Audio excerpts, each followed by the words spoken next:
it's 2 to 3 weeks to ship it to you. And Amazon said basically the same. It's Yeah. 2 to 3 weeks.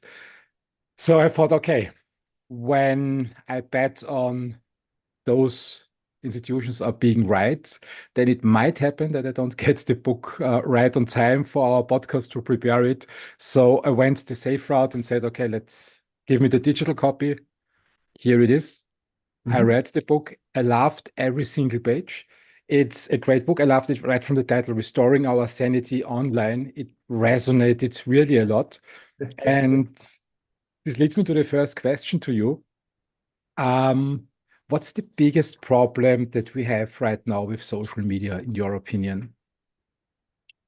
Wow, such an interesting question, because there are certainly more than one big problem with social media. Um, and so, where my mind goes is, well, of course, we've got this massive problem with the kids, Mm, and that ties into bots and trolls and misinformation and disinformation and targeting, and the whole aspect of surveillance capitalism. Um, at the root of it, I would say it's the mental erosion, the critical thinking, mental erosion, critical thinking erosion, mental health erosion, and the erosion of democracy. is this really so big? I mean, your book combines very well with the book I read a year ago from Johann Hari, Stolen Focus. He says pretty much the same. Is social media really such a problem for mental health? Social media is really such a problem for mental health. There's no question about it, and certainly you can take a look at Jonathan Haidt's Yeah, book, The Anxious Generation, which is that's getting a cool. lot of airplay, so to speak. But, in Restoring Our Sanity Online, we're going to tackle this because, interestingly, Christian, we talk a lot about problems. That seems to be Western civilization's favorite habit. But if we don't talk about solutions, we're going to continue to be stuck in the problems. And as a meditator, you know that. Mm, So, the idea is let's get our minds clear here. Let's get our power back. Let's feel empowered. Let's be the active, visionary people, human beings that we are, and let's fix the problem. And the problem, yes, for kids' mental health, the addiction, the targeting, we read about all the suicides of teenagers that are caused by all the body shaming and all the inferiority that they feel when they look at all these beautiful things and then all the bullying and the insults and everything else, and then they feel like there's something wrong with them.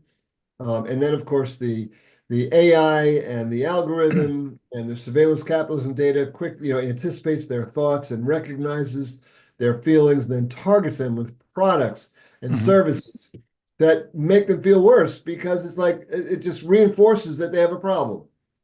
I mhm, mean, this is, and of course, the idea of critical thinking for kids already have a hard time. In the old days, it was recognized that up until the age of 13, a child was unable to fully or even partially discern whether an advertisement was truthful or not. They thought all ads were just telling the truth. So, now we've got this massive perpetration of content and, boosted posting and outrageous and, all these things that they see on TikTok and YouTube and Instagram and Meta and X. Oh my God, I feel very, I'm sad for our kids, and it's time to fix the mess. It is totally a huge problem. yeah, the media consumption has a little bit skyrocketed in the last years, especially with TikTok, YouTube during the pandemic. I totally agree And to what after you. the pandemic, remember, Yeah. remember the algorithm is addictive. And so, I did an interview yesterday where the interview was telling me, and this is a guy who's like 40, and he's telling me that his father is completely addicted to X. And it's the algorithm because the algorithm recognizes what's interesting to you and keeps you addicted to it. And addiction is baked in. Remember, these companies all make money the longer you stay on their platform, the more ads and targeting and boosted posts because people pay to boost a post into your face. anyway, so there's a lot to talk about here. Let's talk about, let's help me to try to understand it better. And let's stay a little bit with the problem before we come to the solution to understand really what the problem is. Why can algorithms be addictive? What happens? I mean, it's just digital. I always thought it was smoking, alcohol, other drugs. I completely understand why they are addictive, but why algorithms? What's the problem with that? Well, let's be clear to everybody. It's not the algorithm that's addictive. The algorithm, which algorithms are, basically built into a code. It's how things are served up. But the data analytics algorithms that, put together massive amounts of data on every individual person, and then decide what content to serve you, what marketer gets to target you, etc. So the algorithm creates, and then now you add AI on top of that. So algorithms were smart. They were smart because they're programmed to be smart. Facebook employed, thousands of psychologists and data analysts, and collected thousands of pages on everybody of data. And they already knew how to anticipate your thoughts before you thought them. But now AI takes that a step further because AI is learning all the time. Mhm, So when you blend, when you add this extra super brain to this algorithmic manipulation, then what you end up with is, this superpower at keeping you hooked, because before you can even click off, it's like there's the next one, there's the next, and there's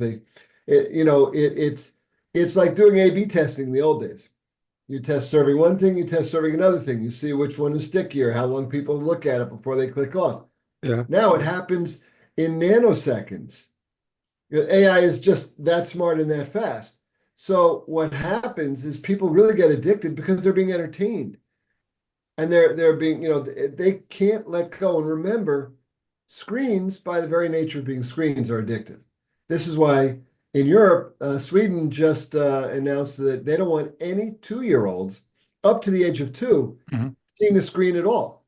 mhm. Their Yeah, makes pediatric sense. association put out this regulation, suggestion that up until the age of 2, no infant, no toddler should even see a screen. Your phone, your iPad, your television, nothing. And we know this. You and I are old enough, so we grew up with televisions and telephones. Yeah. Okay, but our parents had to regulate them because otherwise we would have watched TV all day and we would have stayed on the phone all day. So today, it's just take that issue, and then the phones were still in the house for Mhm, most of it. But today the phones are out there with the kids, or if they're not with your kid, they're with your kid's friend. Or, mhm, the parents aren't home and there's an iPad and there's YouTube and there's, TikTok, and then, you're not cool as a kid if you're not sort of caught up. And then Snap with their streaks, which are so addictive. And then Snap and their streaks have been around for ages. Snap operates under the radar, but Snap is the most addictive product for kids. So, and they're brilliant at it, and they have consistently kept their marketplace, the teens. And if you've got your besties on Snap, and if you miss a day of snapping them back, you're in trouble. And kids are terrified to miss a day. I never understood Snap, but let me summarize what you said. So basically, you mean the algorithms are trained to analyze my behavior on social media in real time. And they do constant A/B testing, and they say, okay, Christian swipes away from cars, so we don't feed him more cars. He's not interested in that. He stays longer at content about some superstars, so we feed him more content for superstars. And with that comes the advertisement. So they really use my interests basically against me to keep me longer on screens. Is this the right understanding? When we're sort of simplifying it Mm, for, our audience, you could call it A/B testing, including words, including mm, syllables, including mm. emphasis, and all, including topics, content, all this. But it's A/B testing in nanoseconds. And Nanoseconds. also, it's not just in real time because the system already has, there was a reporter from The Guardian a couple of years ago asked Meta to give them all the data that Meta had on him. 60,000 pages of data electronically showed up for him. And it 60,000 wasn't that he more was a person. reporter, it was that he's a human being. So, and this is all fed into this. It's like, imagine that fed into a computer, a Cray supercomputer of the old days, because now that's what this whole thing is. But it takes literally a nanosecond and that's why, you know, I said this in my TED Talk for our audience. I Mhm. have a 9-minute TED Talk because none of us have as much time as we used to. And I apologize for that because I've been in tech for a long time. And the promise in the early days was we'd get 4-day work weeks quickly. Instead, we're all overwhelmed. But 9 minutes, but even then I talked about the technology to anticipate your thoughts, your next thought before you think it. That's how smart these systems are. And then not only can they anticipate it, but then they can reshape what you're about to think. Let me digest that. So you mean the algorithms today are so highly advanced that they know what I'm thinking before I think the thought, and then they can use this space between thinking and perception to manipulate my thought process. Exactly. That's the perfect articulation. That's Really? exactly what's happening. Now, Christian, take that a step further because we're talking about the problem where, approximately 40% to 50% of Facebook users get their news on Facebook, on Meta Hmm. products, Hmm. but mostly this is Facebook we're talking about in particular. Um, and that these AI algorithms are running, all the time. And so there it is that your news that you're consuming, everything can be manipulated and tailored. And remember, the longer that you're on whatever app you're on, the more money that they make. And there's no ethics here anymore around that because this is all they care about. Remember in 2010, when Mark Zuckerberg said privacy is a social norm of the past, he was at the Crunchy Awards in San Francisco being interviewed. He was saying money is more important than humanity.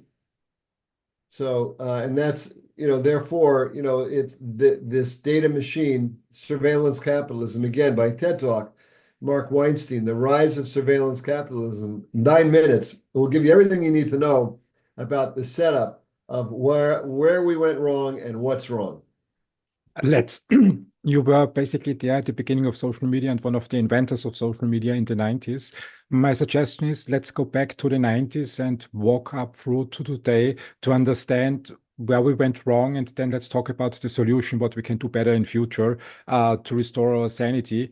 Because I remember from, I mean, I was in my 20s in the 90s when social media and the internet started. And I remember the good intent. For example, we talked about Amazon at the university, and I always thought it was a cool feature that the algorithm learns about my behavior and can start feeding me more what I need. And it really worked well in the 90s because suddenly I got some suggestions of stuff where I said, okay, this is exactly what I need for my studies. So I don't have to shop for it, I don't have to find it, I can just click it. Uh, how do you remember the 90s and the good intentions we had? Now, you're actually remembering the 2000s. Mhm. So let's go to the 90s, the late 90s, when, the mid to late 90s is when community portals, which is what we used to call social media, is born. Mhm. All these portals are born, is that there were many of them. I was one of the people there at the beginning, one of, because there are probably about 100 of us around the world who had the same idea at the same time. It's called the 100th monkey effect. There's actually a term for it. Um, and so, I sat down. I mean, I was, it was really brilliant. I was on a hike with my nephew, a 10-year-old kid in 97, and it was like, Uncle Marky, wouldn't it be great if we could do this X? We were on a family vacation, extended family, and we were all already living in different places around the world. And email in the 90s was already ghastly. Now the web's invented in 89 by Sir Tim Berners-Lee. Fast forward to the later 90s, and these community portals are born. Mhm. So I said to my nephew, 10 minutes in the talk, it was a brilliant idea. I was like, oh my God, we're going to start a company. I'm going to give you 10% of what I have. I went back home, to my kitchen table in Albuquerque, New Mexico, ran some newspaper ads. There was no Indeed or Job Finder or LinkedIn or anything like that. You ran a newspaper ad. And I started hiring people, and we started to build, what ultimately became, it took about a year later, superfamily.com and Mhm. superfriends.com. And these became PC Magazine top 100 sites. And this was an incredibly exciting time because it was all about really pure capitalism, which is a great economic system as long as the free market is allowed to function properly. Mhm. So, pure capitalism is all about discovering or inventing a product or service that people can love. And then, and so that's what we did. And people loved it because you're serving people, giving them something that takes care of them. Later on, what happens is people become products to serve to the customer, which is the advertiser or marketer and data ecosystem. But in the 90s, there we are. And so that's how it starts. And that's how all the sites in the 90s started. So there was no data collection on users. And there was no boosted content, and there's no such thing as a bot and a troll. Mhm. So, in the book I say maybe we were more civil back then. It's hard to say because we didn't have all, Uh, all these bad actors, getting us fired up and angry. mm. No, these were great times. I remember the web for the Europeans started in Europe. It was Sir Tim Berners-Lee, if I remember his name right. You mentioned him in his book as a personal friend of yours, and you worked with him. So it was a European invention to put the web on top of the internet. And it started with all. I didn't come across in the 90s about your apps, Super Family and Super Friends, but ICQ, for example, it was an Israeli product, was very much used in Europe, and it was a revelation to suddenly talk with people and write with people in Korea or in Japan or in the United States. And this was quite funny. When I think about trolls, I also liked playing multi-massive role-playing games, and Meridian 59 and EverQuest was already online. Meridian started, I think, 97 and EverQuest in 99. And there were these trolls, people who misbehaved out of character or in character. And now we have it also on this term also in, I think, public media. Everybody uses it when someone doesn't behave properly.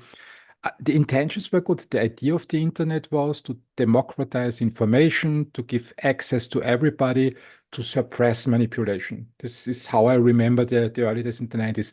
What happened then in the 2000s that shifted that intention? And you're exactly right. It's sort of like we talked about earlier. The vision of technology in the early days was that we'll get to a 4-day work week because work will be much faster. We don't Mm. have to mail things. We don't have to do all this stuff. We'll become so much more efficient.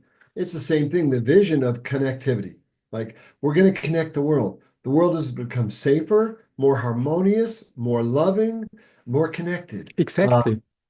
But here's what happens. So the economic model of Web 1, because this is Web 1. It's easy for our listeners. This is Web 1. Let's just call Web 1 the late 90s, because Web 1 ends in 2001. Mm. So the economic model of Web 1 was what was called the new economy. Now, the new economy, and Yeah. this is what all the investors called it, and Wall Street Journal, everybody, the new economy was based on how many users you got. And so investors were throwing money at all the companies. It was so easy to raise money, especially for a community portal, because we were all about what was called eyeballs, the users. And so we got, hundreds of thousands of users within a very short period of time, which was a lot back then. You push up to 1 million users, you're sitting on top of the food chain in the late 90s. Um, but everybody was doing this. Everybody was all about the eyeballs, the users. And the whole philosophy was we'll figure out the economics, how we monetize them later. That was directly from the investors.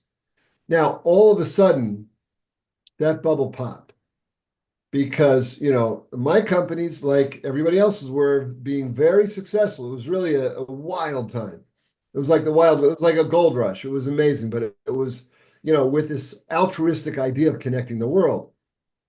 All of a sudden, you know, the economic newspapers and the pundits started saying, wait a minute, but how are you going to make money, everybody? Where's the money going to come from? Are you going to, what's going to happen?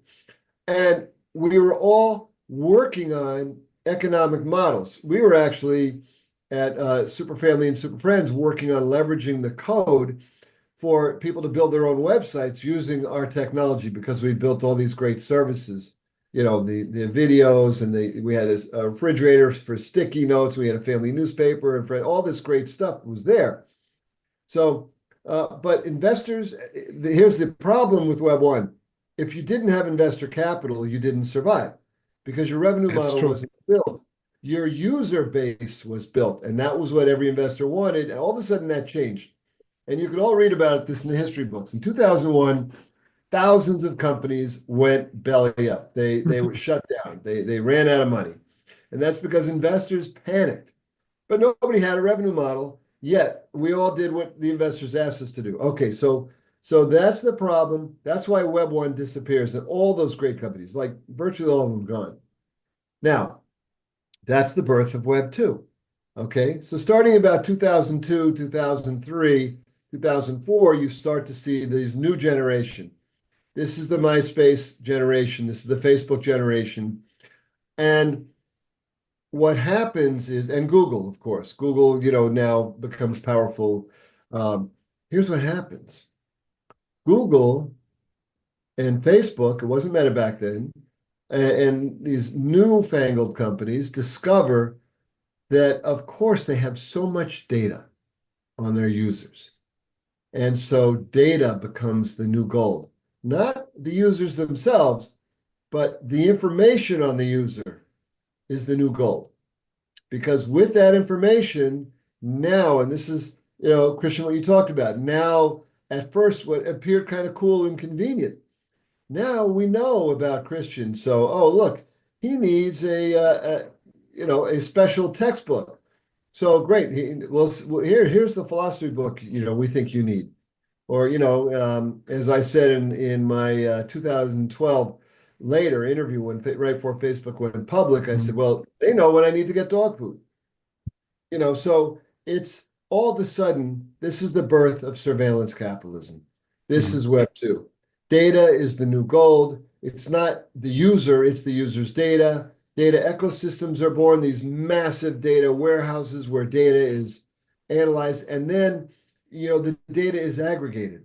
So Google's data becomes Facebook's data, and Facebook tracks people that aren't even their members. This is all documented. And so Web 2, which is still around, by the way, Web 2 is here with us today.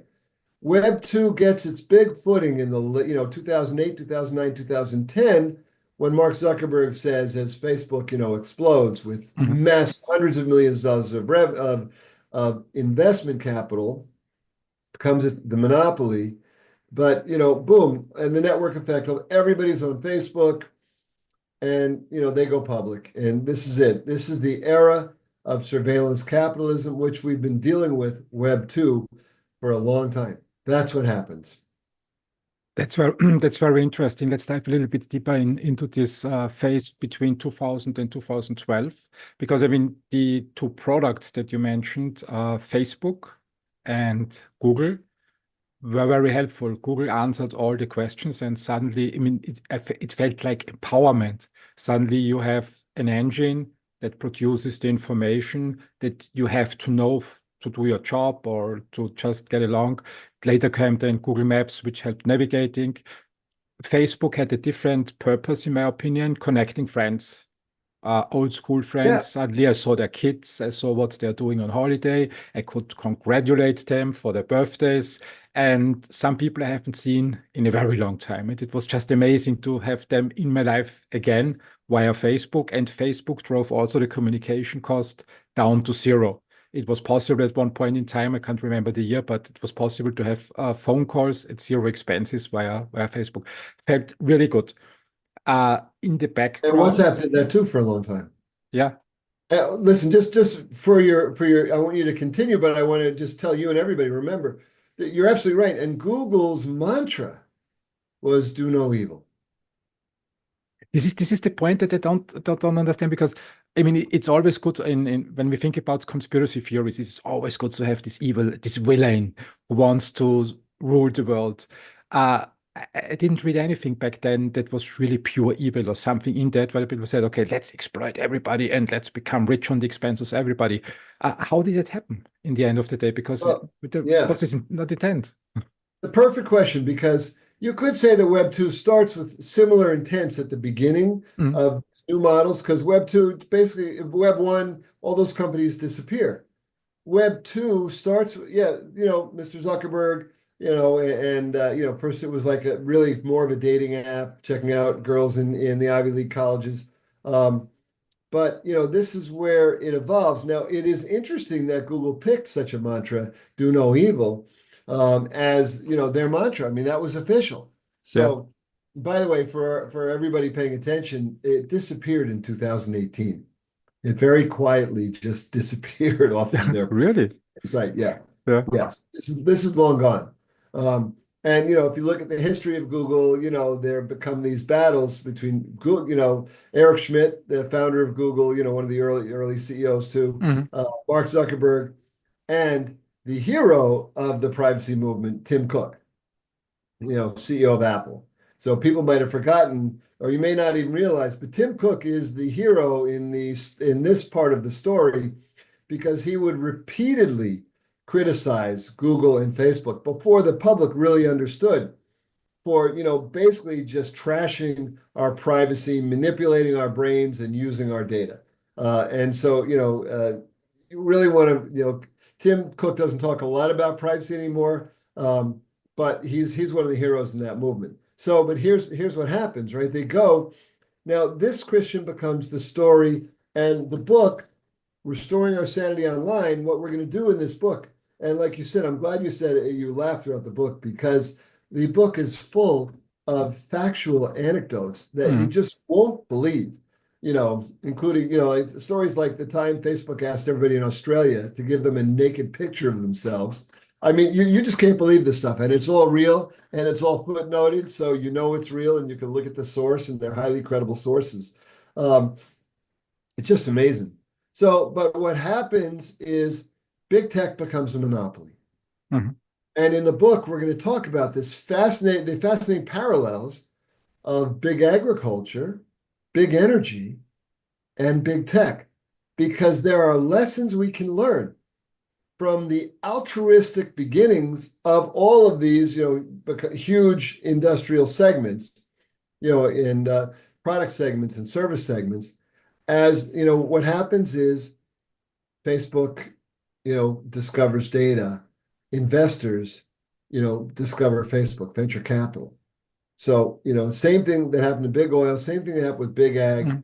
And so what happens is the successful companies now that are making money because they're making money on your data and targeting you with products and advertisements that aren't just, any old ad, but they're targeted specifically to you. And people at first thought that was cool, before it became creepy. So the huge Silicon Valley lines up behind Facebook, hundreds of millions of dollars.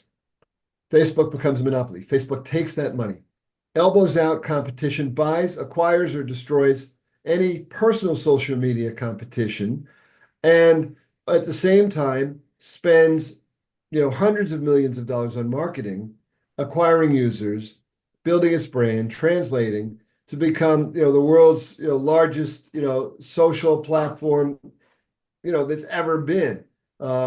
And it's the same thing that happened in big ag and big energy, but in tech, because we move so fast in tech, this happens over a period of 25 years. Mhm. I mean, Facebook is actually only 20 years old, but look at it. And so what ends up is, and even now, the U.S. government has actions against Facebook as a monopoly. And in the case against Facebook, the government claims there's only two other personal social networks. Personal social networks are not the Twitters and the TikToks. Personal social networks are the ones that connect family and friends and things like that with multiple services. So Facebook really dominates personal social networking. They've elbowed out everybody. They bribed the schools to have the classes on. They paid entrepreneurs millions of dollars, hundreds of millions of dollars to have their pages and groups. It's all money. So so this is what we're left with and the only other two in the Federal Trade Commission of the United States in their case against Facebook are MeWe, the last company that I Mm, started, mm. and Snap. Those are the only other two personal social networks that the Federal Trade Commission says are remaining. All the others were destroyed or acquired by Meta. So this is when, Christian, you get to this point where the free market stops working. And I can go, we can talk about that as much as you want, but it just stops working, just like it has, for big oil and big ag, until a whole nother generation of entrepreneurs are able to sort of start chipping away. Solar energy, wind energy, things like that, that really started a long time ago with entrepreneurs, especially, in the late 90s. With big ag, it's really, organic and biodynamic farming and things like that that are never started by the big companies. Change always comes from the outside.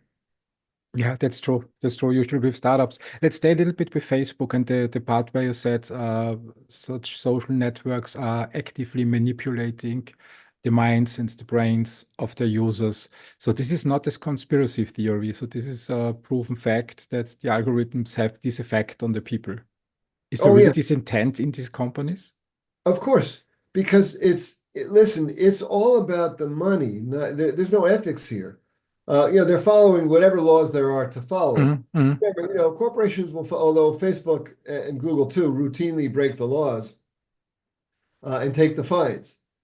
So, I mean, listen, it's a fact that Google, when they did Google Maps, and it's interesting, you mentioned this earlier, when Google did Google Maps, you guys who are listening or watching, you may have forgotten this or never knew it, but this is well documented. Around the world, Google would, as they sent cars to map out, that's actually how they did it. They would also literally steal any Wi-Fi and passwords that they could get in your home as they drove around because they had great technology to do that. Now they were fined, if you add it up, hundreds of millions of dollars around the world by different countries for doing that.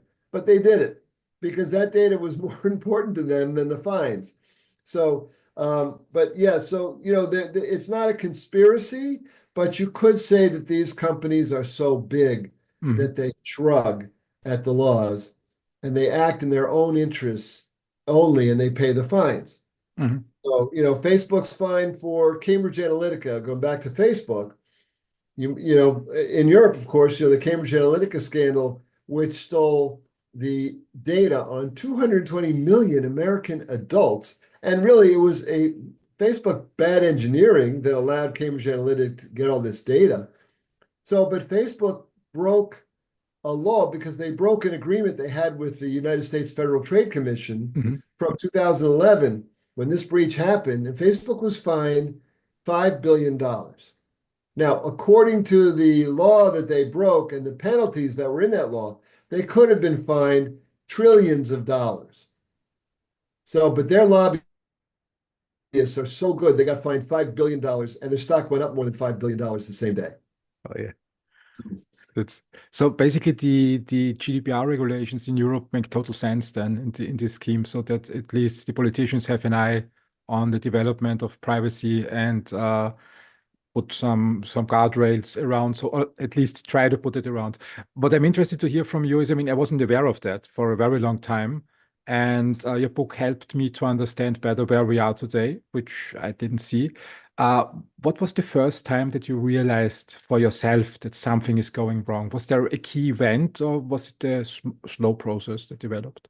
No, it was, and this is what I've said to everybody today. So listen, I watched Mark Zuckerberg's interview in 2010 at the Crunchy Awards. I was watching it, and he said, I'm paraphrasing, but it's almost exactly accurate, that privacy is a social norm of the past. And I had a physical experience. Now, again, Christian, for those of you who know of him, he's into like meditation and all this stuff. So Mhm. he's very connected to his body. I have read many times in books about, oh, then, then Dave's jaw dropped. You know, my jaw dropped. And I literally couldn't close my mouth. That's what jaw dropping really means. I couldn't Mhm. close my mouth. I'm like, did he really say that? My dad fought in World War II. You know, Mhm. he fought for democracy and for the right to privacy and for all these great things that, these great democratic republics in the world offer. And if dad had heard that, I mean, are you kidding me? Are you kidding me? You decided, Mr. Zuckerberg, that privacy is dead because you want to make more money. And so humanity loses one of the key ingredients for your wallet. Um, that's the moment. In that moment, I decided because I had been watching social media, but I had been writing books on greatness. I had a book series called Habitually Great, endorsed by the wonderful Stephen Covey. And they were just being published. And I won a couple Mhm. of indie book awards for those, but it was like, no, I got to go. I've got to come back to social media. I've got to do my best to try and fix this problem. So that's the moment. And so I was living in New Mexico, in Albuquerque, a really cool, beautiful state in America. Santa Fe is there. There's great skiing, mountain, beautiful area. I moved to Silicon Valley in 2011. I liquidated my retirement account, so I took all my money because I was just driven. I'm a mission-oriented capitalist, and human being. Because it's nice. A friend of mine, also Raj Sisodia, who started Conscious Capitalism, Mhm. which is about doing well by doing good.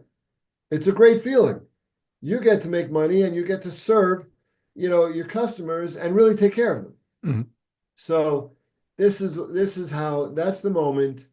And I moved to Silicon Valley into Facebook's backyard. And it turns out the venture capitalists really don't want to fund a direct competitor to Facebook.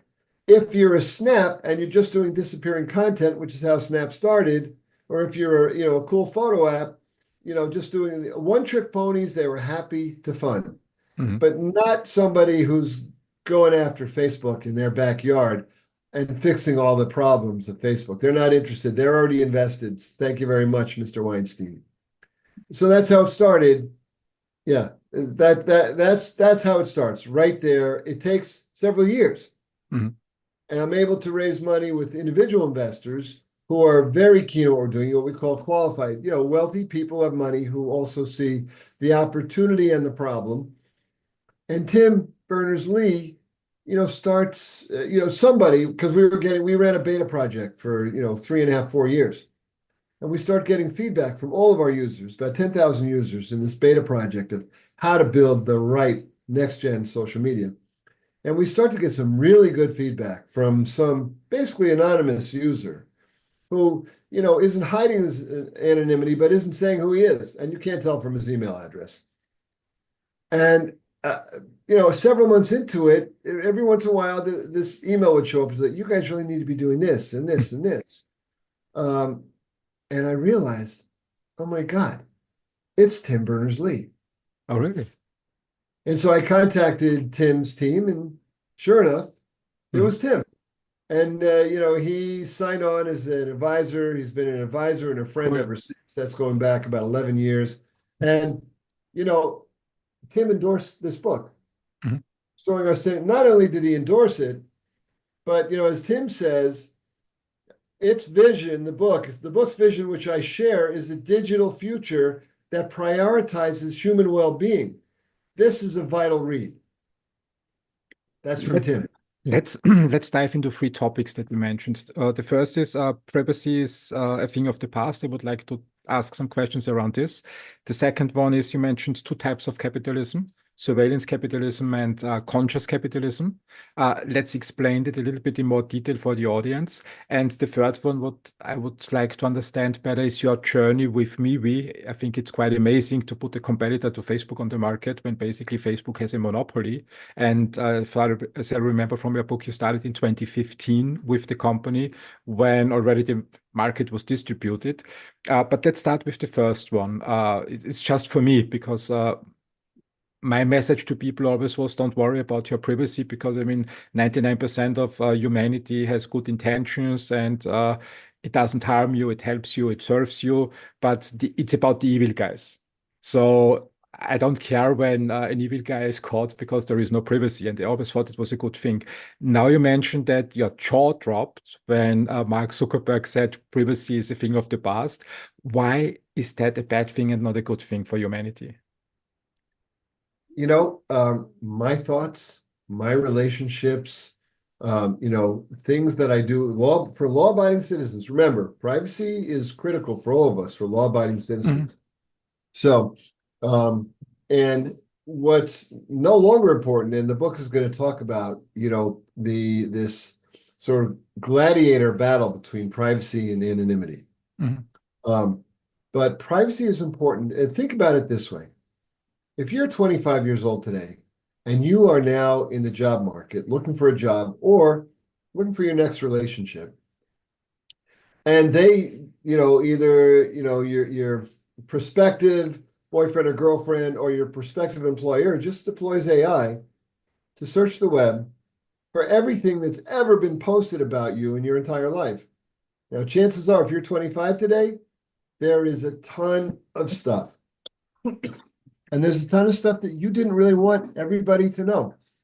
You didn't want your prospective employer to see pictures of you in diapers.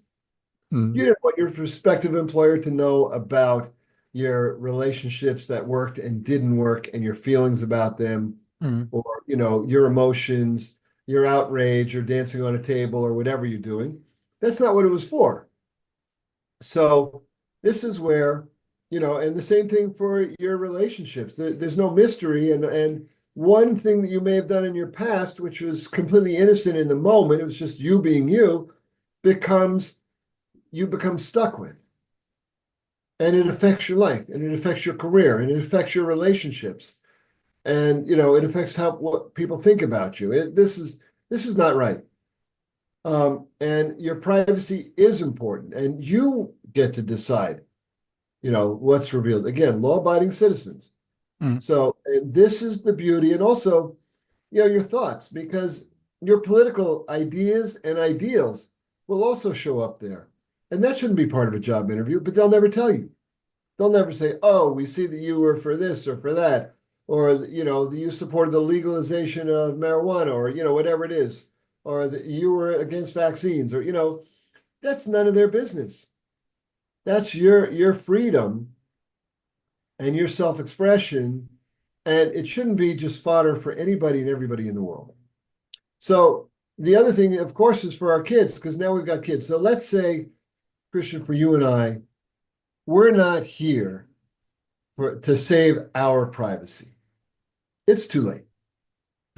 Okay? But it's too late because they already have enough data on us. They mhm, mean the governments, the advertising marketing companies, social media companies, the data ecosystem that tracks everything we do anyhow. It's out. Okay, so that game is over. But it's not over for kids, for future generations, for the world. And there's a lot at stake here, as we talked about at the beginning: mental health, civil discourse, critical thinking, mhm. democracy. So there's a lot of fixes. Restoring Our Sanity Online will get to the fixes. And that's the beauty of the book, is it's just not going to complain about all the garbage. It's going to just entertain you while we talk about what can we do right now and how do we, get out of this mess and help humanity move forward in a very positive and awesome way. So, but that's privacy is important. And here's what's going to happen. The book has this great, forgive me, but it took a few years to write this book. But the chapter that I really relish of many is this book on this gladiator battle between privacy and anonymity. So and one of them is going to lose. So, and just think of it this way.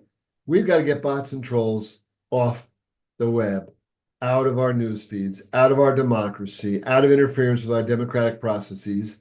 Um, in Europe, just like in the United States, in all the democratic countries, there are adversarial countries who fund, tens of thousands of bad actors called bots and trolls, who also have the bots and trolls have access to credit cards, so they can get a verified check on Twitter just by, putting up the credit card.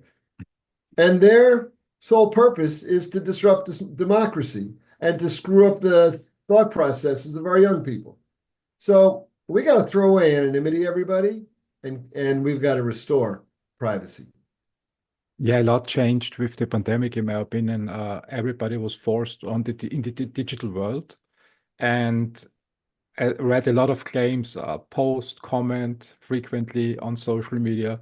So basically, it fuels the entire engine, and suddenly the world drifted a little bit in a different direction. Where, when you remember the 90s, when someone had a political opinion, nobody cared about it, basically. So it was Yeah. over a beer, and we discussed, you are left, I'm right, and or the other way around, and that was it.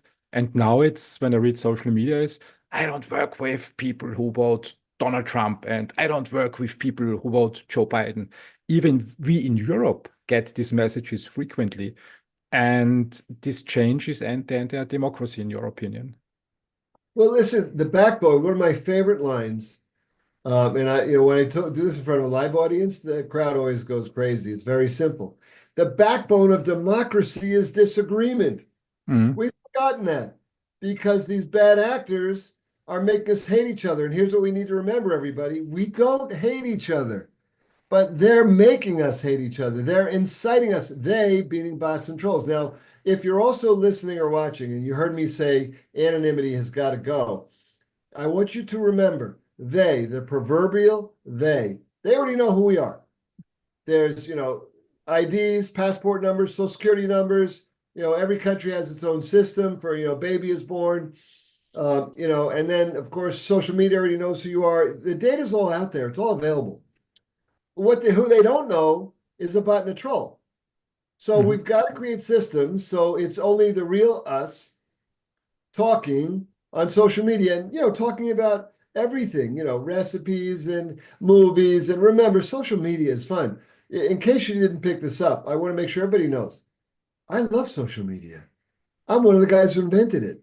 It is just great when it's done right. It's spectacular. It nurtures us, it expands our thinking, it keeps us connected in loving ways using technology when we live so far apart today, often from our loved ones, even if it's, just a couple hours away. But, it's like, it's different. In the old days, it would be a phone call every week or 2 weeks or a month. Now we can stay in touch. We can get Mhm. pictures and videos. It's unbelievable, but it's gone. It took a wrong turn, Mhm. and so now we got to get it back on the right highway. So the system is exploited by bad actors, basically, other governments that are not democratic and that probably might hate the West, and also some parties in the West. Um, when Facebook, when Elon Musk, for example, with X, with Twitter, when they are so powerful, why is it so difficult to drive these bad actors of social media? And why do you need to invent something new? Why can't they do it when they're so powerful? Well, listen, I'm not going to call Meta and Facebook bad actors. I mean, Meta and X. I'm going to call them, capitalist companies with no humanity and no ethics. Mhm. They're just in it for the money. And it's well documented that if you talked earlier about like, what is conscious capitalism and what are these things called B Corps in the United Mhm. States, and this is doing well by doing good. This is actually, first of all, changing the relationship so your users at Meta, the user, us, we're not the customer. We're the product that's sold to the customer. The advertisers and the marketers give them all the money. They're the customer. We're the product. Our data, access to target us. Their algorithm is ingenious at giving their customers the best audience for whatever that their customers trying. And remember, governments are also the customers because they're paying Meta to target us. Mm. So what we want to do is flip the relationship. Now, here's what's happened. It's called the network effect. Earlier in the conversation, we talked about, well, Facebook has half the world on their platform. And that means that, most, if not all of your family members who are using social media are there, and then, X has got, a subset of that. X is probably, 10 or 15% of what Meta has, but still, they've got, hundreds of millions of users.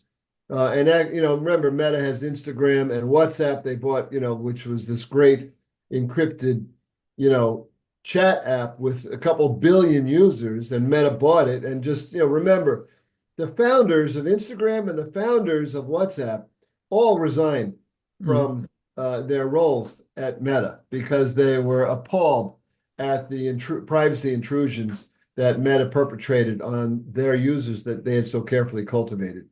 So, and if you're using WhatsApp, I strongly recommend you move over to Signal or Telegram.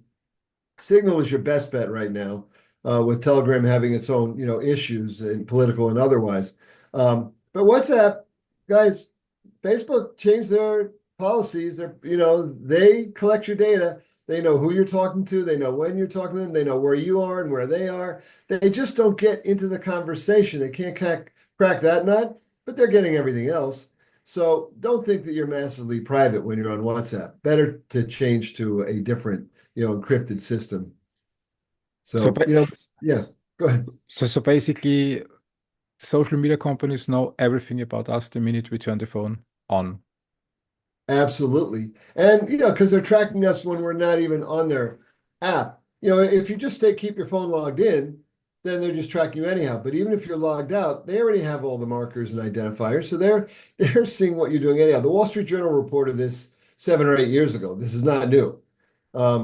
It's well documented that they track users and non-users. And this network effect and the lack of investment capital, because an entrepreneur usually can't bankroll something him or herself unless they're already billionaires. And, that's a different kind of entrepreneur because the billionaires, are running the systems. But, for somebody who has a really good idea to build the next Facebook or the next X, Mhm. or the next Insta or the next TikTok, you need, a few $100 million to do that properly and to get it out there. So, because it's a lot of engineering.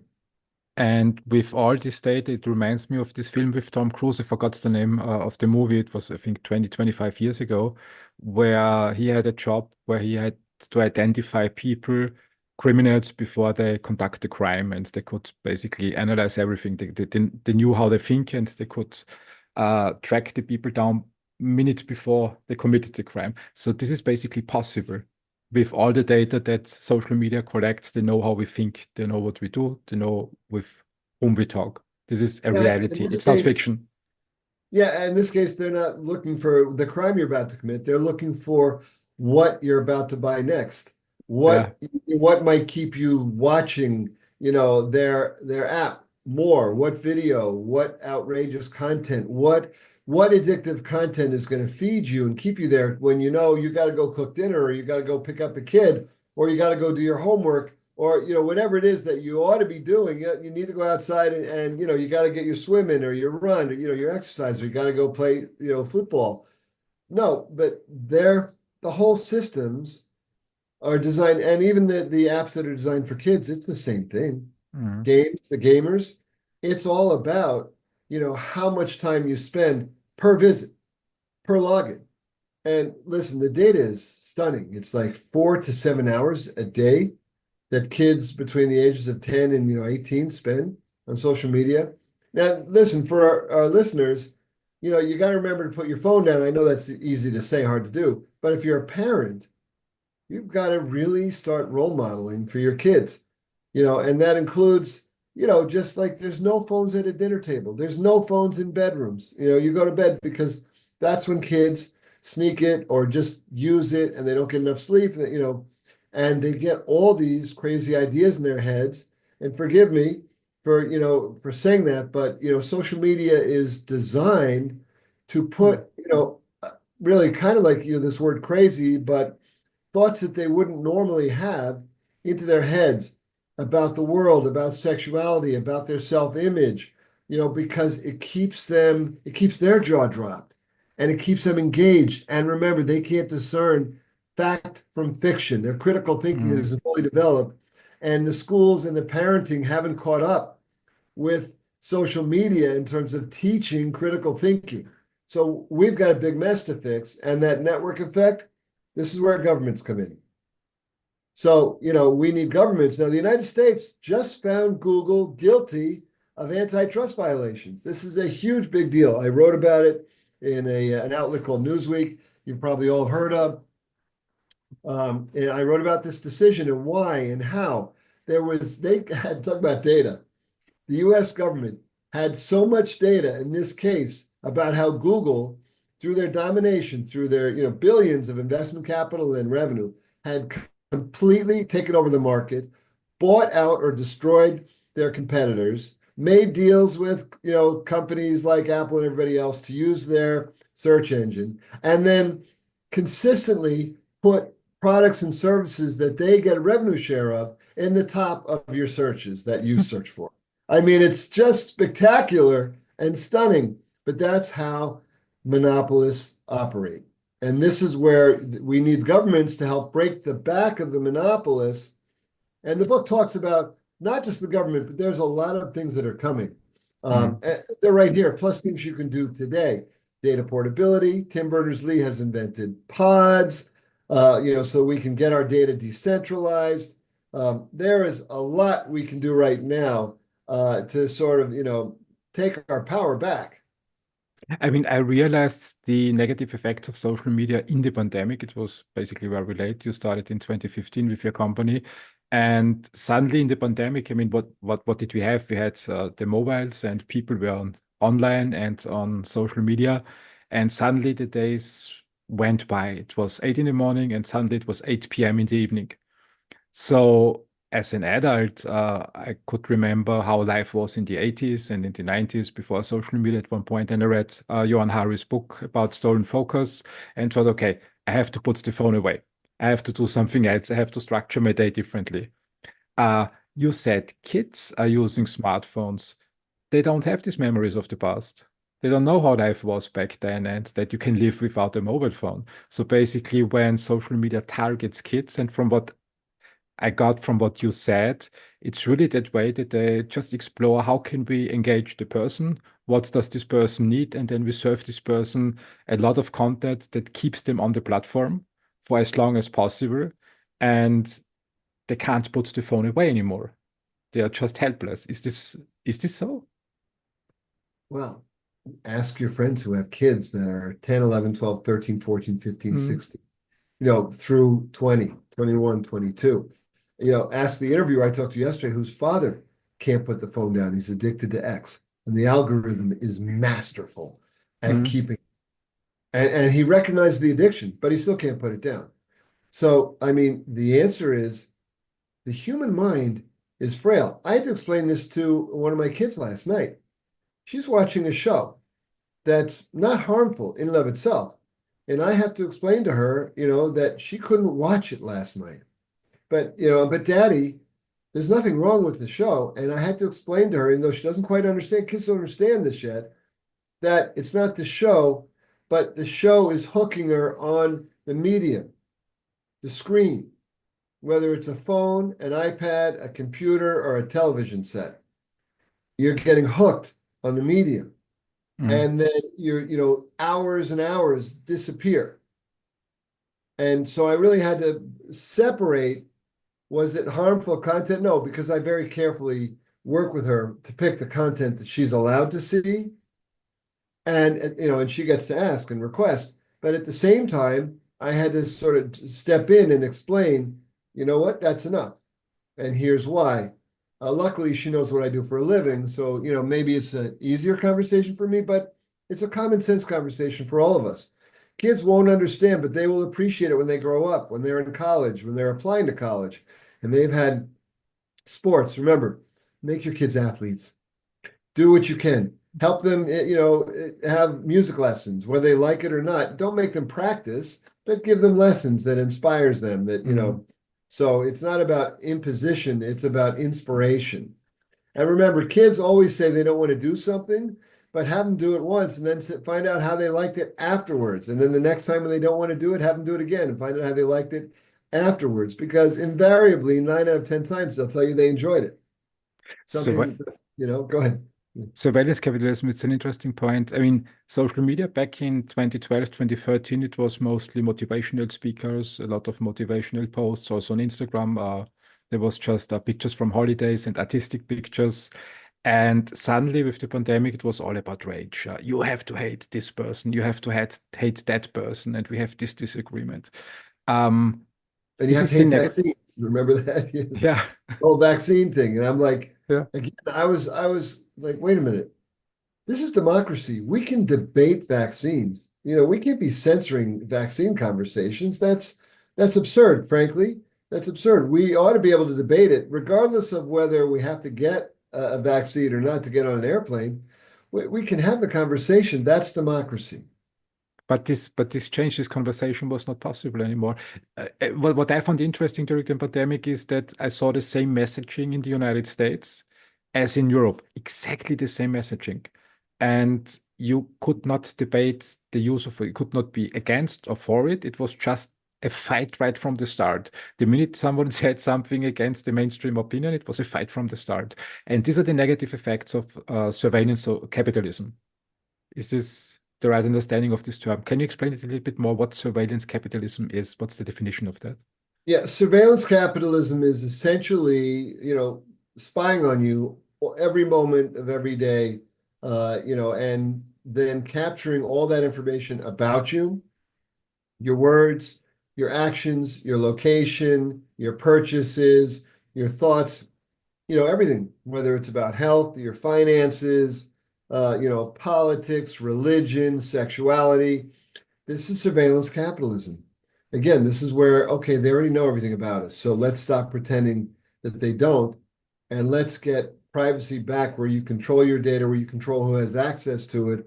Let's get data portability into the system. Let's get Tim Berners-Lee's pods functional and working. I mean, there's a lot we can do now, guys. And actually, interestingly enough, don't just point your finger at a government as the bad guy, because governments can also help. It's part of the problem is the social media companies have way more money to spend on lobbyists and negotiations and lawyers than the governments do. So the government's at a disadvantage, but there are certainly big privacy advocates in governments. I even got an award once from the Canadian government, from their privacy commissioner, Anne Kavukian at the time. They gave me an award as Privacy by Design Ambassador because of what, MeWe was doing and what I was doing. MeWe has no ads, no boosted content, a privacy bill of rights. Your data is yours. There's no algorithm, absorbing your data, creating a data packet on you. There's nothing like that. It's pretty straightforward. And it was shown that people, we built to 20 million people. I left the company 2.5 years ago. They're still building. We didn't move this conversation into, Web3 and then Web4. Mhm. The book talks a lot about, Web3, the promises and the failures of it, and Web4, which is really what restoration networking is.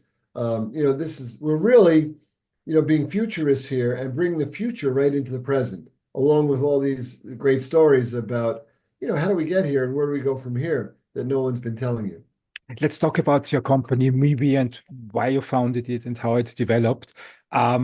The commercial model of the web is basically ad financed, and it sounded in the 90s like a revelation. Everything is for free for the user, full access to information, and you just have to accept some little ads.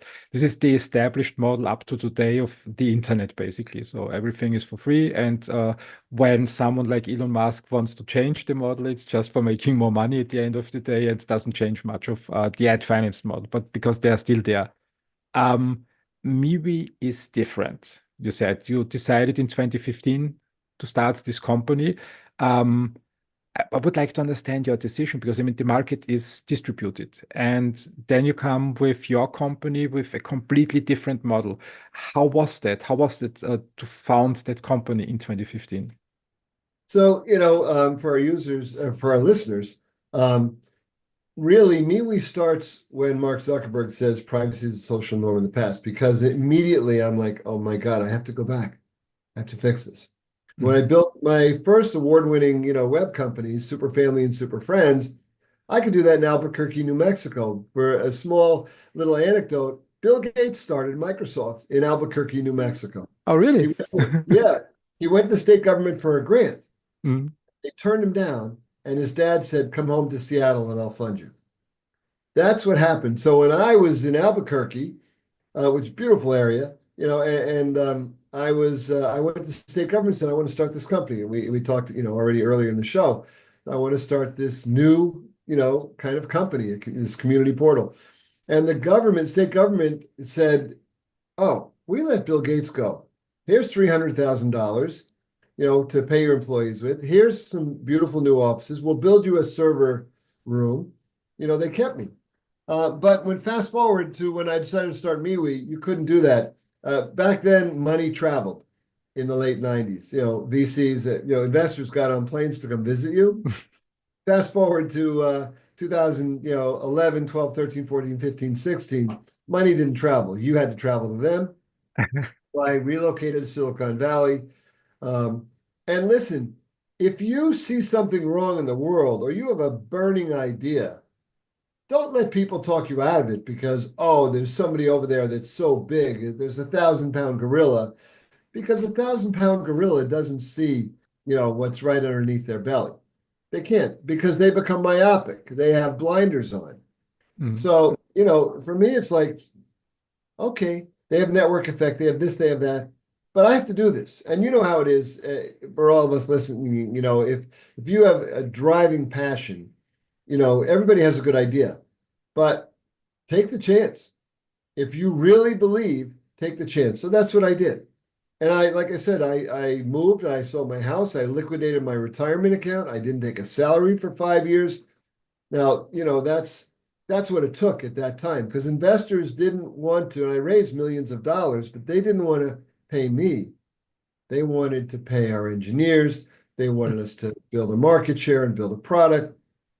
And MeWe was different. Now, the ad model isn't the only thing that works, because remember, Netflix, subscription, you can pay for subscription, no ads. YouTube, same thing. There's a lot of movement in what's called freemium. If you want to, give them your data, there goes your privacy and, et cetera. And everybody knows now that there's a cost to that. There's a cost in your life, in your careers, in your relationships. There's a cost to you in surrendering all that data. So this is why YouTube subscription model is massive now. They get tons of revenue from it. Netflix subscription model, massive. There's a big movement also to privacy controls, so you can actually have some selective input into how private your data is. So now, as a footnote, Christian, I have 11 patents on, privacy and anonymity in the ad world, and I've been doing this for years. Started filing patents in 2012 because the current system of, there's patents on how to get your data, but I'm like, wait a minute, but don't we need to articulate exceptional, real, innovative systems and ways for users to protect themselves and protect their data and protect their privacy. So, and again, so there's a movement, many large companies actually are in violation of my intellectual property. And it's assigned to MeWe. By the way, everybody, I'm not at MeWe anymore.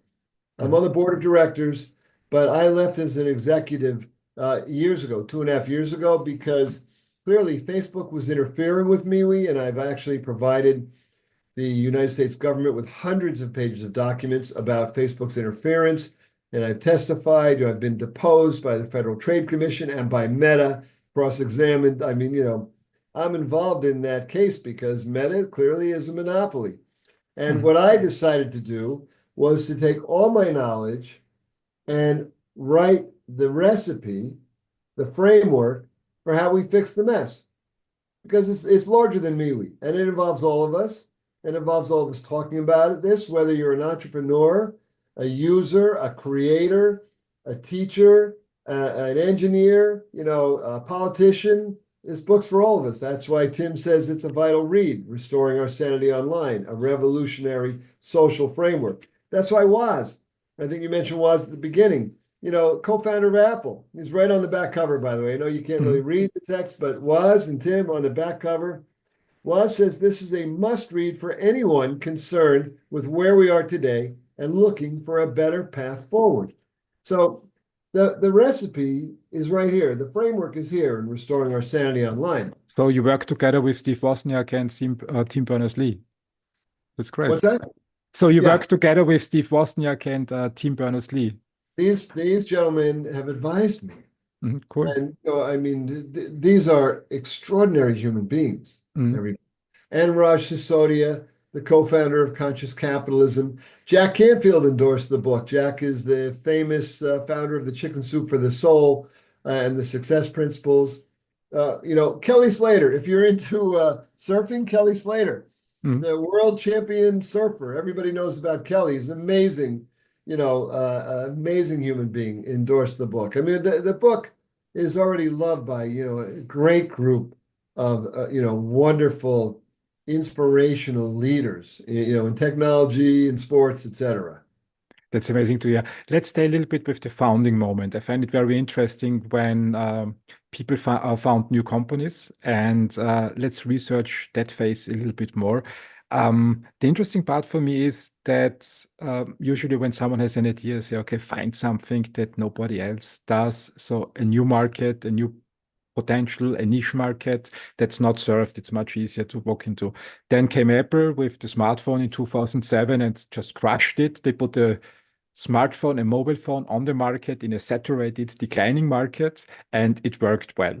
I think MeWe is probably a similar story. I mean, there is competition on the market, and you say, no, we found a new social media network in a saturated market that is completely different, and you have no ads, and you have privacy.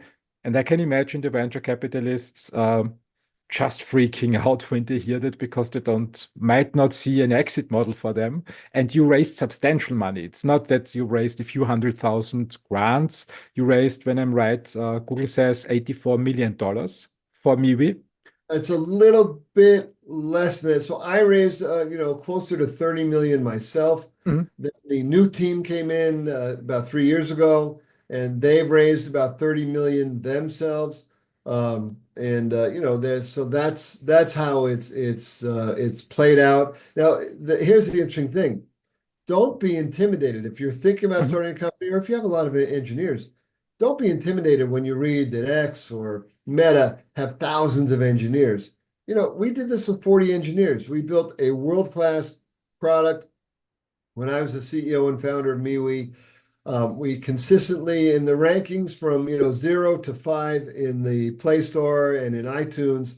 MeWe consistently rated by users, hundreds of thousands of users at about 4.3, 4.4, and Facebook consistently rated about 2.7, 2.6. So you can build a great product that's competitive. Now we built a subscription model, a freemium model. Mhm. So if you build freemium, then what's free people have to love. And then you can give them a premium service similar to what you see now with these subscription models that are taking off. Now the new team has taken MeWe in a different direction, so I can't really speak to that focus in terms of revenue, et cetera. But MeWe still stands on its principles and still has many great features and pages and groups, and privacy is paramount. Um, and again, I remain on the board of directors there, but I'm not part of the team. How was fundraising for you in 2015? What was your success principle when a founder tries to do something similar that you did? What's your advice to this founder? How did you tackle the fundraising process with your idea? Listen, if you put your own money in first, it's but there are people that say don't use your own money. In my opinion, they're wrong. I mean, that's great. If you have a benefactor who will make sure that you have control, not them. So you need to keep control. And if you can get some people to work for you for stock, that's great. But make sure you keep, a very dominant control because you're going to be giving out a lot of stock because MeWe is in the classic Silicon Valley model, employee owned. Um, but what you'll need to do is invest your own money and then go to investors. And you start with your family and friends. It's true. The first investor in MeWe was the president of my high school class. And it's like, because I knew him, and he's a wonderful guy. And I went and visited him and I said, look, here's what I'm doing. And his wife sat down with me and said, great, we want to be your first investor. So, but you got to put your own money up front first. You got to show that you're really committed. Nobody wants to lose their money, on a chance if you're not showing that you're in, head, arms, feet, everything. So you got to really show you're fiercely determined, that Mm. you're undeterred, and that when there's challenges, that you're just going to figure out how to work around them. The pandemic was the hardest time. All of a sudden during the pandemic, nobody could raise money. Investors were, everybody was scared. Nobody knew Mm. where the economies were going to go, what the future. And so, there were a couple times where we ran out of money. We couldn't pay our engineers, and they stuck with us, and we eventually caught up and paid everybody. But the pandemic was really the toughest time, and also sometimes you just couldn't get a good mention in the press because if they don't want to offend Facebook. Mm. Remember, Facebook's responsible if you're a newspaper or news outlet, and Facebook's responsible for putting all the links to your what you're publishing on your site on their site, and you make money as a news publisher by how many people click on and read your stuff and then see all those ads. You don't want to be publishing stuff that's critical or antithetical to Facebook because they're not going to publish it. They're not going to circulate it. I So there thought they were all kinds of movements that are trying to interfere with us. I thought they are a neutral platform. Isn't that what they always say? But we know historically there were times, and look, I recently wrote, during this election cycle, there was one, I think, fundraising event where Trump said he's going to put Zuckerberg in jail if he's elected president. And then I wrote an op-ed about that. And for all of you out there, I get published a lot in the Wall Street Journal, in the LA Mm. Times, Newsweek. An excerpt of the book just got published in Fortune and on Fox. And it doesn't matter because I talk common sense. So the right or the left, these outlets, they all publish me because this isn't political. This is common sense. But the idea, that these sites are politicized. We know Facebook in a period of time used to take conservatives off the platform. We know Musk, now that he owns X, mutes the New York Times and other outlets. It's sort of like, when I wrote this piece, we know Truth Social, Trump's, site, of course, is going to mute anything that, is anti-Trump. And I wrote this op-ed published in The Hill, which, all the congressional leaders read. And I said, look, well, if we're going to put Zuckerberg in jail, I guess we got to put Musk in jail and we got to put Trump in jail. We got, because everybody is Such a in these sites has a bias. But how do we get that back? How do we get benevolent debates back? I mean, you said earlier that it's the backbone of democracy, basically, and we lost it, in my opinion, from 2020 onward. Now it's just rage, outrage, and everybody tries to block everybody. How can we go back? How can we design the future back to the 80s, basically, in our debate culture? But I have the book open because I'm just going to read a couple of the chapter Mhm. names. By the way, the book is short, and the Irish Times did a great review of the book, and the editor said, "I was expecting a huge book if he's going to really take on how to fix it." He said, "But it is so readable, and it's less than 200 pages." Mhm. So, and every chapter is short and punchy, so you can just kind of shop around and pick the chapter you want. There's a chapter 17, Balancing Act, Free Speech versus Moderation. In chapter 18, Facts, Opinion, Lies, Who Decides? because we got to fix all of this. And the fixes are in. It's not hard to do, guys. Mm. It's and some of this isn't even new technology. There's, I mean, X already has this jury of your peers and other systems.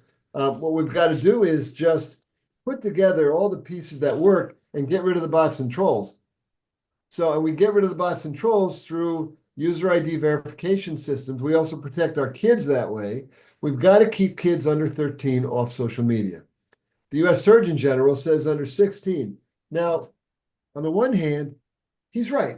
That would be an ideal world. On the other hand, that's never going to happen.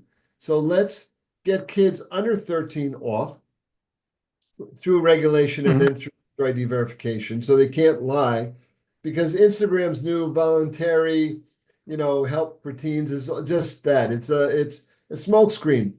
Meta's famous at smokescreens pretending to do something for privacy and safety when in fact the opposite is what they're really doing. This is Any some kid, yeah, go ahead. this is something that I thought might be a fix for everything. Everyone who uses social media needs government ID in some sort, passport, or for example, a government issued ID to verify if he or she is a real person, and you can only have one account on the platform. And I got a heavy pushback because people said, no, we need anonymity because when someone spots something illegal in a company, they need to be able to be a whistleblower on social media and to shut this habit or this behavior off. Mhm. What's your opinion on this? Use your government IT to get an account. But why can't we do that? Easy, I mean, it's not a Well, difficult thing. now, everybody, I'm not going to go all the way there with what Christian just Mhm. said, because first of all, we're going to protect the anonymity of whistleblowers and people like that. Mhm. Still, that's different. That's anonymity of a whistleblower. That's not anonymity of a 50-year-old who's tricking a 13-year-old and talking to them online. That's we're gonna know who they are. But a whistleblower will have their anonymity protected. Um, However, it doesn't have to be a government ID, because in the financial services industry, there are already very, important regulations on, KYC, know your customer. And they have systems that can clearly ID and then clearly protect the data that they have. It's just got to be a system that's effective, that a government can say, okay, that system is right. There have to be certain guidelines. Private business can do this. Social media companies can do it, but they have to follow the guidelines. They can't say, oh, Meta has been 13 or over for forever, right? But that doesn't matter. I'm a 12-year-old or I'm a 10-year-old or a 9-year-old. I want to be on Meta. So I go on, new member. I say I'm 27 years old. I'm born August 15th, whatever. And you're Mhm. on. So, it's got to be verifiable. And I'm not interested in the governments knowing everything about us. But remember, the government actually already does know when your kid is born, whatever country you're in, the government knows. That kid, the hospital reports it right away. It's all done. If you visited a doctor and you had a home birth, that doctor still reported it. They're very few examples. And if you're in a country where, I mean, you missed it, you didn't get the ID, well, you just got to find some verifiable way that identifies you and that you're not a bot and a troll. This can be done. This is actually not that complicated. And then AI, for the good guys, can make sure that you are who you say you are. Because AI can be deployed in very positive ways. And we really haven't talked a lot about AI today. There is a chapter in the book that talks about AI. Is AI the high-tech tattletale in your social media experience? Be careful if you start making friends with an AI bot, because they know just how to make you feel good. And this is really the scary part. Snap, you have an AI friend, Meta's developing it. There are now little stuffies for kids that are AI bot stuffies, that connect to your Wi-Fi and they communicate with your kid. All that data, that's just data. This is data, everybody. Be careful. This is, if you're, have now a new confidant called your Snap AI friend and they say it's private, come on. It's going into somebody's data packet. and eventually it's just, likely to get out there. The, And mi- the minute yeah, you're online, you're not private anymore. I mean, this is a given. But I mean, these developments, metaverse, artificial intelligence, it's here, it's coming. We are talking via Zoom. It would not have been possible 20 years ago. Now we have it. We are in the digital world and we use it, and it will just become more. When I look at the latest developments, especially AI, ChatGPT, people are feeding all the data into these engines today. In your opinion, best and worst case. How does the future look like with all these developments? What's your yeah. best case and what's your worst case? And everybody, I've written about this on Fox. I had an op-ed about how do we regulate AI right now, and I've been interviewed about it, and I've written a book about it. Um, First of all, we had encyclopedias in the old days, which was just everything that was known about the world, and you could look it up and write your report as a kid. AI is now on steroids, like an encyclopedia on steroids that, as you said, is smart. It's learning. And one of the issues with AI is that it can do the work for you. And I don't know what you saw in Europe, but in the United States during the Paris Olympics, Google ran many, many ads about their Gemini AI system. And one of the ads we saw repeatedly in the United States was a dad with an 8-year-old daughter writing a letter to an Olympian. And the dad was asking the AI, Gemini, to write it for her. Mhm. This is the problem. Now, one of the things that we can do and that we must do is regulate AI in a way that we can watermark it. And MIT, other places, AI can be watermarked. We can identify it. So if you're posting on social media, if you're delivering something to a classroom, etc., that we can identify it. And granted, there'll be a lot of ways to try and work around that, but this is going to be cat and mouse for a while we sort it out. We want to identify what's real and what's AI. Um, we want to, make sure that we're regulating how AI is used to spy on you, to collect data on you, to manipulate you. Biden, unbeknownst to a lot of people, think Biden is just an old fogey, and he certainly is quite old at this point. But to his credit, and to well, it could have been Trump who did it, but it was Biden because AI is in Biden's time, created a presidential commission, a very high tech level presidential commission that's coming out with recommendations on how we, regulate AI in a manner that, allows AI to thrive in beneficial ways while making sure that we regulate it. Now, interestingly enough, Governor Newsom in California recently didn't sign a bill that the California legislature passed regulating AI because he has too many friends in Silicon Valley. So, this is where we've got to really watch. The problem with democracy is that money and lobbyists influence how it works. Mhm. And that's why our democracies and our republics aren't exactly pure. And so we've got to just keep working with that. And we can get it regulated, but AI is problematic, but it's also really helpful. If you walk into a doctor's office with symptoms, Google's AI can quickly help that doctor ascertain what could be a very rare illness that they might have missed for a few years before and previously.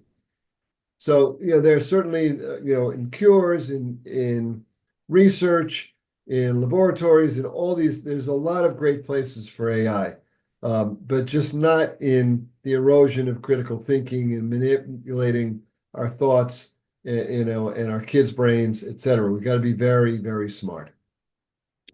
You as a privacy expert, how do you see the different AI tools? I mean, we have Gemini from Google, we have ChatGPT from OpenAI, which is integrated in Microsoft and Apple, Grok from X.com. These are the three that I use frequently. How do you see these three tools? Listen, it's all data. I mean, look, AI is just a dream for, these web companies. It's a dream Yeah. because when now that so many people interact with it for search and for reports and for information, and whatever you're asking, the chatbot to do for you, that's, of course, that's not just between you and the chatbot. It couldn't possibly be. So, this, what I call the data ecosystem, Mm. this massive, it's almost like there's this invisible layer in the sky over all of us. And it's called all of our data of the world, of people of the world in this data ecosystem, but it's very specific to you and it knows everything about you and it can manipulate and it will provide these reports to you. But everything that you do is just adding to this data repository on you that helps it again anticipate even better what you're thinking next, or what customer, advertiser or marketer or government to serve you up to so that they can target you. So we are living in a dystopian future like George Orwell or Max Headroom predicted 40, 50, 60 years ago, where basically all the data we feed into the system can be used for and against us. Absolutely, but here we go. Because when the printing press came out, everybody, and I'm holding up the book, Restoring Our Sanity Online, a revolutionary social framework. When the printing press came out, it took, over 100 years to sort it out, to get truth Mm. back, so here's the thing. Tech works faster than any industry in history has worked. So in the short period of the next few years, and certainly within the next 10 years, we can get this fixed. We've just got to put our attention on it. The inventor of the web, Sir Tim Berners-Lee, is still alive. He's not 80 or 81. He's still alive. I'm here. People are here. Woz is here. Young entrepreneurs are here who see the problems. Governments are here to see the problems, even though, governments with their white-haired leaders are often late to the technology, understanding tech. So we can't rely on governments, but we need government help, and they're finally catching up. The Mm. US government has a big antitrust case against Facebook and Meta because if the free market doesn't work, then we're stuck. Once the free market works, and once you can download your data from Facebook and move it the day you don't like what they're doing and move it and upload it seamlessly somewhere else, that's a game changer. That's called data interoperability, data portability. We are about to enter the era of game changing that will have very positive consequences. It's all in restoring our sanity online. When we look at Europe, my tech bubble and deep tech bubble, and also social media that feeds on my data, serves me this content, has a very, let's say, controversial view on the regulations here in Europe regarding artificial intelligence. I think the common perception here in Europe is it's hindering innovation in Europe and puts Europe um, on a disadvantage, especially the startup and the scale up and the venture capital landscape compared to the United States or China or Saudi Arabia and Dubai, where people are just free to use AI and develop on AI. How, as a privacy expert, how do you see European regulations in artificial intelligence? What's your opinion on that? It's interesting. Europe is generally often ahead of the world in regulations on tech, Mm. in penalties. In fact, I want to just port this over in Great Britain, where, if a tech executive purposely violates a law, a regulation on, let's say, serving content to minors or something like that, that the executive now could go to jail. And that's a really important step in the right direction. It's the first time, because it's one thing to get a slap on the wrist, like Facebook's $5 billion fine for Cambridge Analytica. It's another thing if the threat is, Mark Zuckerberg or Elon Musk or whoever, you could go to jail. Now that's interesting. So, European regulations, GDPR, now the newer regulations. Now, I don't always agree with putting users in jail for what they post on a Mm. platform. I think maybe we've gone a little bit too far there. But certainly the accountability, these companies are really, operating, will it really inhibit European development of AI? I think we need to watch. We need a watchdog. So, right now, and I haven't studied all the European regulations in enough detail to make detailed comments, There are a but lot. yeah, but here's what right, and they are usually, it takes them a while. And Mm, mm. the nice thing is the commissions are pretty, as best as you can be, are independent of the pressure of lobbyists and money in Europe, which is very different from what happens in the US and of course in China, et cetera. So I think Europe is really a leader that we need to watch.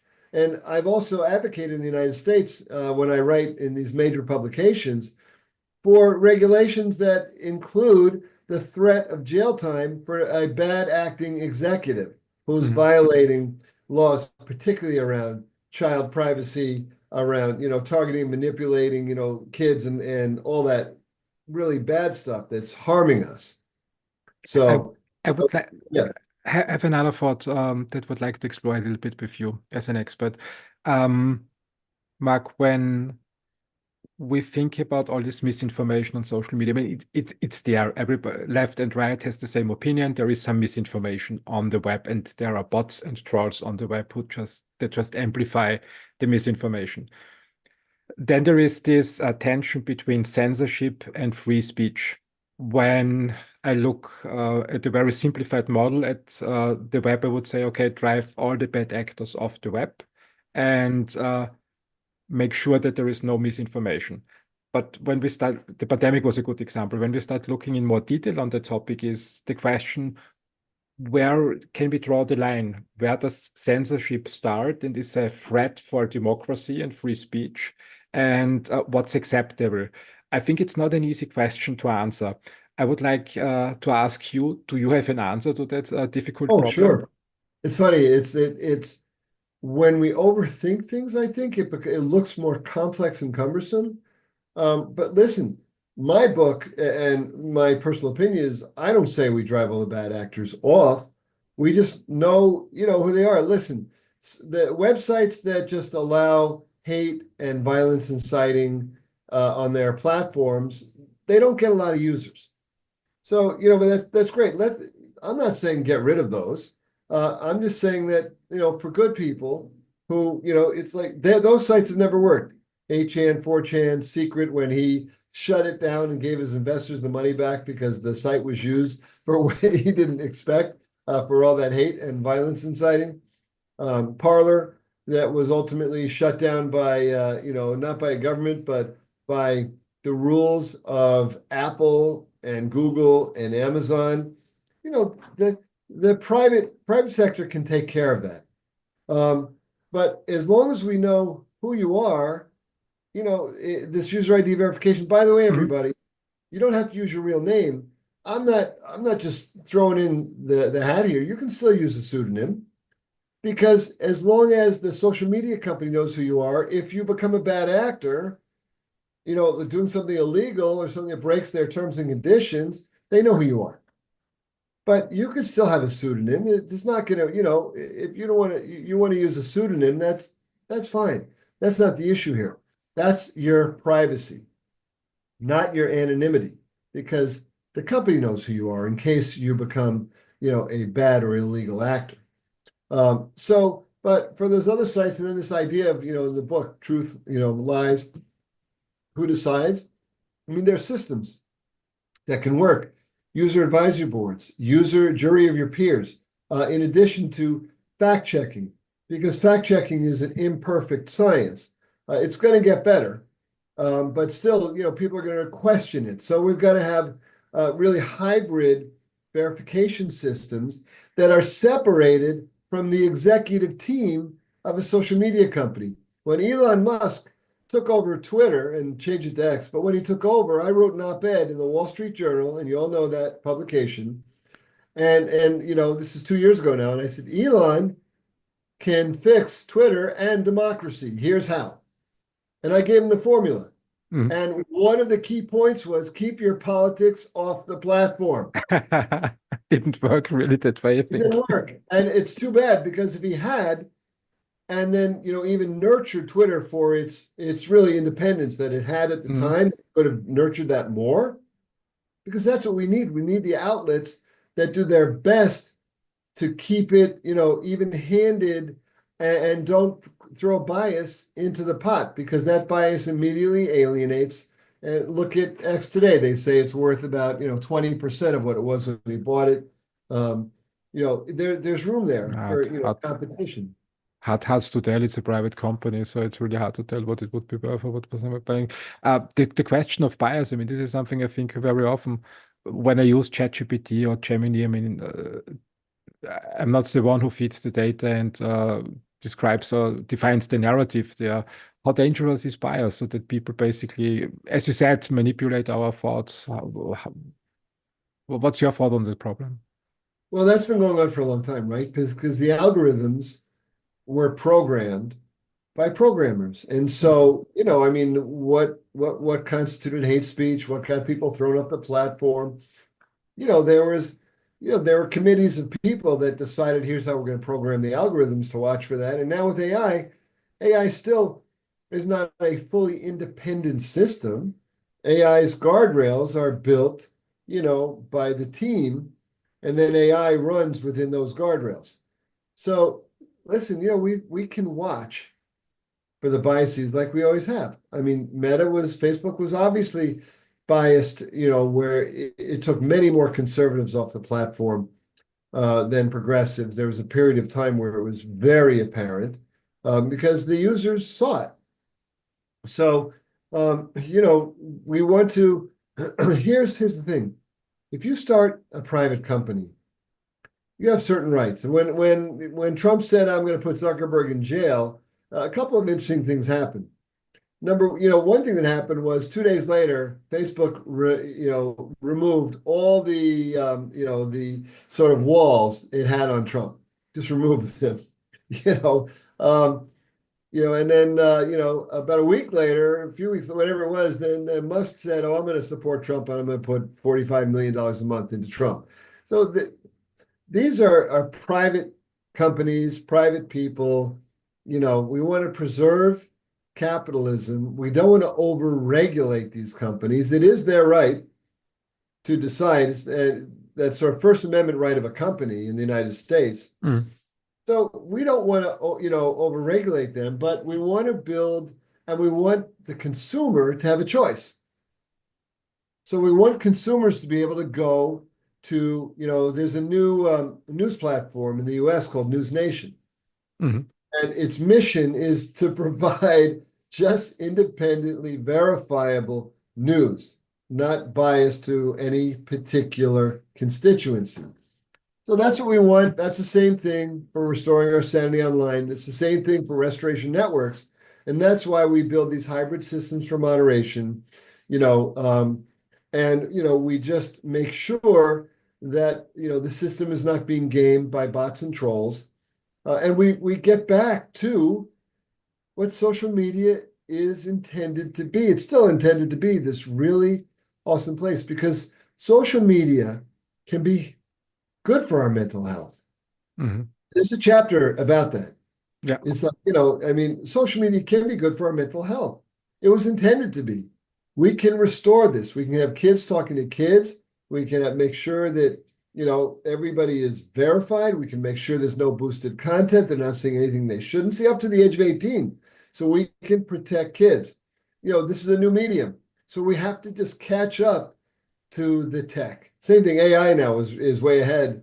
Now we got to quickly catch up. So it's time to catch up and not overregulate, but appropriately incentivize the free market, appropriately build structures and systems and capitalist companies that recognize that users and creators are how they make money Mhm. and to reward them that Mhm. appropriately protect our privacy so that, when our kids grow up, a future employer or a future boyfriend, girlfriend, husband, wife can't just tell AI to go grab everything and all of a sudden, it's from diapers to dancing on tables to politics and religion and sexuality. No, that's not how life works. We want to restore where we are in control of the story of our lives.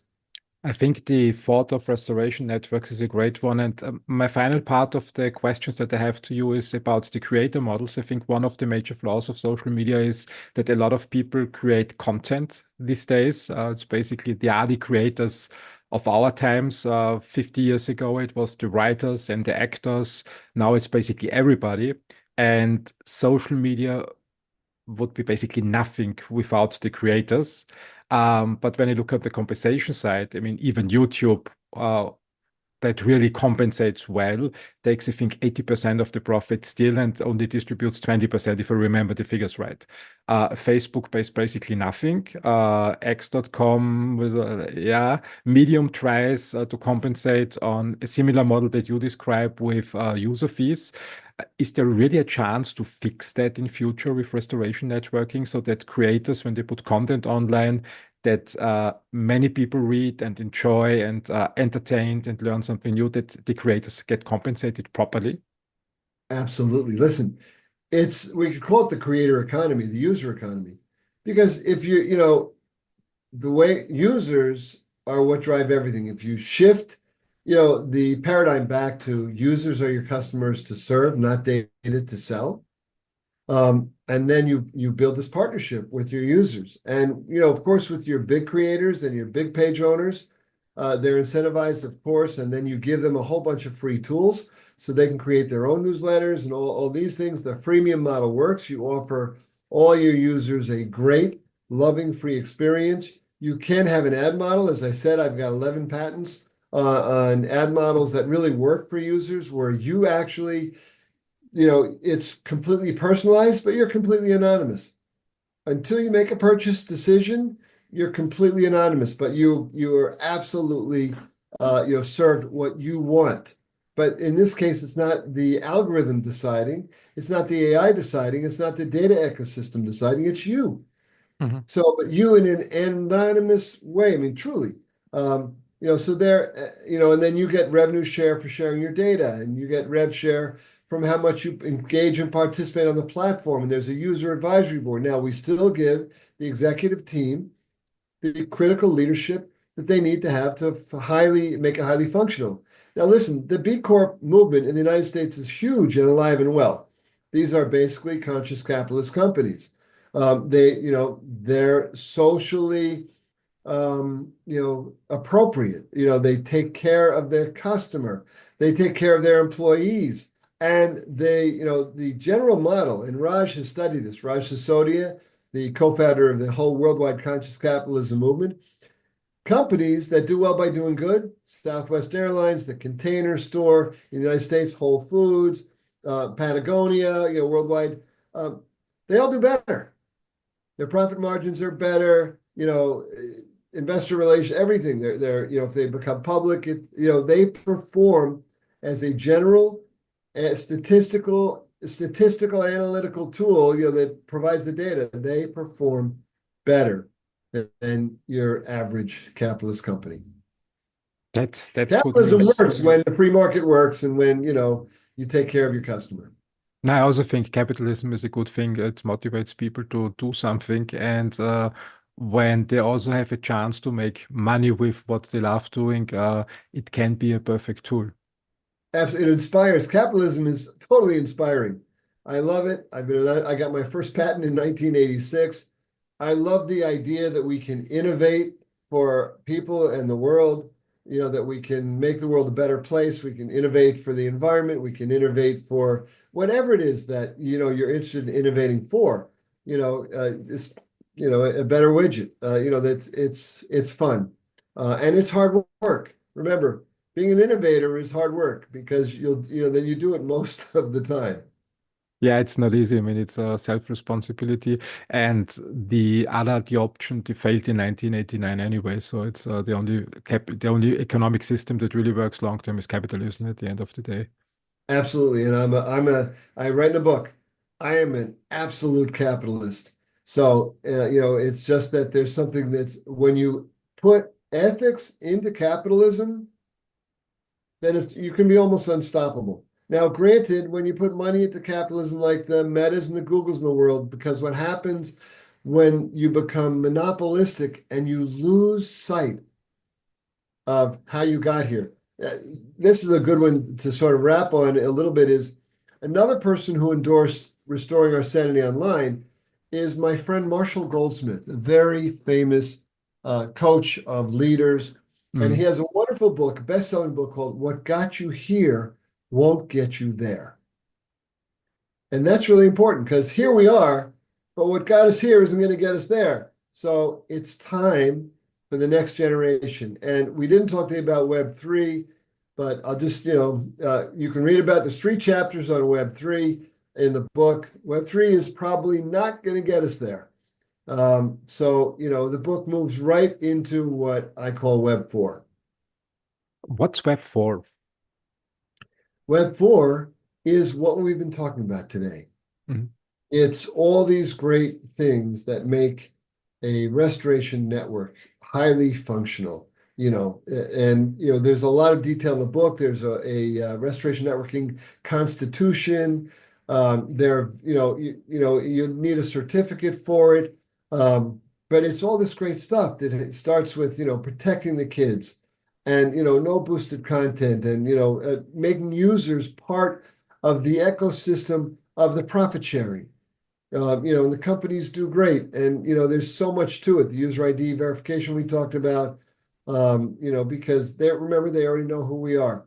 There are many components to it. Web3, very simply, is a blockchain-based crypto economy system that is too cumbersome for social media. But Mhm. you'll see there's a lot of promises of Web3, the idea of decentralizing your data, the idea of data portability. There's all these things that can all come together in Web4, which is really a hybrid of Web3 and Web2 and Web1. It's sort of like it takes the best parts and then innovates. Mhm. But listen, the book is full of actions you can take right now for your kids, for yourself, recognizing a bot and troll, recognizing the deep fake. It's all right there. There's a lot of sort of punch lists of what you can do right now. But get ready, Christian, as you said, for a really entertaining read No, because this it took 2.5 years to write this, but I took 26 years to think about it. Yeah, now you feel it in the book. It's lovely written. It's easy to read, especially for non-native speakers, and it's a fast read. So it's not. I think you got rid of all the garbage that's not needed. It's just pumping up the book and stripped it down to the essential, which makes it a fast and easy to understand read. Mark, I love this conversation, and it's good to hear that we have a future that is promising with social media, that not all is lost and that we can fix the things, and that your friends that you mentioned, Steve Wozniak, Tim Berners-Lee, are working on solving the problems that we have. Uh, Mark, keep pushing forward. I have no further questions to you. Is there anything open that you would like to address at the end of the podcast? And thank you, Christian. What an honor to be, talking with you. Thank you so much, and for all of your understanding of all the topics today. For everybody, if you just want to be entertained, grab the book. If you want to, as Tim Berners-Lee and Woz called, a vital read, a must read, you'll understand how we fix it for our kids, for the future, for democracy, for civil discourse. And here's the most important thing. We can all do this together. So let's get the conversation started. Thank you. If you purchase the book, thank you so much. And, put up a review because the Amazon algorithm functions on the reviews. So put up a review on Amazon for me, please. And if you want to reach me directly, just write to me, Mark, M-A-R-K, at restoretheweb.com. Mark at restoretheweb.com. The book is available everywhere books are sold, or you can order it. Of course, on Amazon, Barnes and Noble, all the different book outlets. And let's get to the job at hand. It starts with a conversation, and then it moves right into the world. We can do this. Great words. Mark, thank you very much for your time being part of the show, and all the best for the future. Thank you. Thank you, everybody, for tuning in. Thank you. Have a great day.